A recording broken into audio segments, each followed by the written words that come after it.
Angano arirarira, izao mitantara ianareo miheno. Niniaviny ny vary. Indray andro dia nisy mpivady nananjanakalahy itokana nantsoina hoe Indrianirina, izay tena tiany izy ireo fatratra. Omby asy, mpaminany hono izy ireo.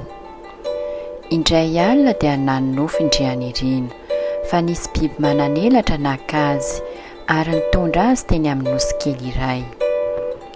Ny ampitsy maraina dia notantarain'ny Indrianirina ny ray aman-dreny ny nofiny. Nefa hono rainy, izay mihevitra ny tena no tena mpaminany malaza hoe: aza matahotra ianao, fa nofy fotsiny izany. Tsy fantatrao anga fa izao anieno andriam-pahita lavitra, izay mahita sy mahalala ny zavatra lavitra sy ny zava-miafina rehetra. Tsy misy olona sahanafika ny fonenako, ary raha mbola velonay ianao dia hijanona hiaraka amiko sy ny reninao ianao. Saingy 5 volana taty aoriana dia niverina nakandra zazalahy ilay biby mananelatra niseho taminy noho ny tongany misasakalina. Napetrany teo ampotitry ny hazo iray ity zazalahy, ary teo amin'ny tampon'io hazo io hono dia nisy matotoa izay naka ny ainy Indrianirina. Ny ampitso dia nalevin'ireo mponina teo an-tanàna manodidina teo ampotitry ny hazo ity zazalahy. Nalahelo mafy ny ray aman-dreniny noho ny fahanjavona ny zanany lahy. Nitomany andro aman'alina hono izy ireo, ary nampanantena vola be ho an'izay mahita ity zanany. Niaraka nitady ity zazalahy hono ny mpiray tanàna rehetra, saingy tsy nisy fokany. Volana vitsivitsy taty aoriana dia nanonofy azy ny reniny, nahita azy teo akaikiny ary nanambara taminy hoe: efa tafasaraka aminareo aho izao ray aman-dreniko, ka tsy ahita intsony ianareo, nefa tsarovy mandrakizay aho. Raha ampitso ianareo dia mandehana miatsinanana miaraka amin'ny mpanompo iray. Manarahatra ny lalana izay manakaiky ny tranontsika. Afaka dia tongotra 2 andro dia ahita azy lehibe iray izay tsy dia misy raviny ianareo eo ankavanandalana. Eo ampotitry io azo io no milevina ny ray aman-dreniko. Tsy afaka niaka ny taolam-baliko ao anefa nareo, fa fady izany. Saingy alaivo kosa ny voan'ireo zava-maniry marobe izay ho hitanareo eo ampotitry ny hazo. Rehefa tafaverina ny an-tanàna ianareo dia manomana tany ary voleo ireo masom-boly ireo. Karakarao tsara izy ireo, ary any ny vokatra ho azonareo avy aminy, satria anome aina, tanjaka ary saina ho anareo izany.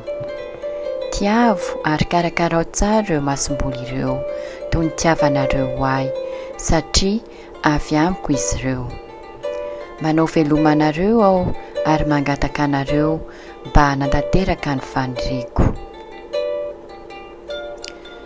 Rehefa nidify ilay nofy dia lasa sainy ilay reniny, nandrehitra afo izy ary nijery manodidina ny trano rehetra. Nofo azy ny vadiny ary nitantarainy azy ny nofiny. Ny ampitsy maraina vao naneno akoho dia nanangona vomanga tao anaty arona izy ireo, satria moa mbola tsy nisy vary tamin'izany, ary dia lasa nanainga ny diany. Noho ny afaka 2 andro dia tonga teo ampotitry hazo izy ireo. Nitomany mafy aloha ireto mpivady nandritry ny ora vitsivitsy, ary avy eo dia nanangona ireto voambary tao anaty arona ary lasa niverina nody. Teny an-dalana rehefa niampita honahoana izy ireo dia reraka mafy ilay mpanombo kely, ka dia nariny tao anaty rano avokoa ireto masom-boly, satria tsy te hibata ny arona intsony izy. Niparitaka tao anaty rano reto masom-boly ary dia sarona tao anaty fotaka. Tsy nisy afaka nosamboriny reto mpivady intsony ao ny masom-boly, ka tesitra mafy tamin'ilay mpanompo izy ireo. Niverina matetika teo amin'ilay toerana ireto mpivady mba hijery raha nitsimoka ireto masom-boly ka nanome voahafa. Afaka andro vitsivitsy dia nisy ahitra naniry izay nanome voambary tsara lavitra kokoa no ilaina vavy voalohany. faly dia faly tokoa ireto mpivady ary nanambara hoe efa nariny reto voa ireto vao maika ny tomobe. Izany hono no antony hamafazana ireo voambary anaty rano mba hahazahoana vokatra betsaka kokoa. Ary raha tiana mokatra tsara amin'ny vary dia tsy maintsy karakaraina araka ny nolazainy indray anirina.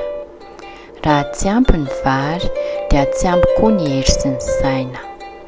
Angano arira.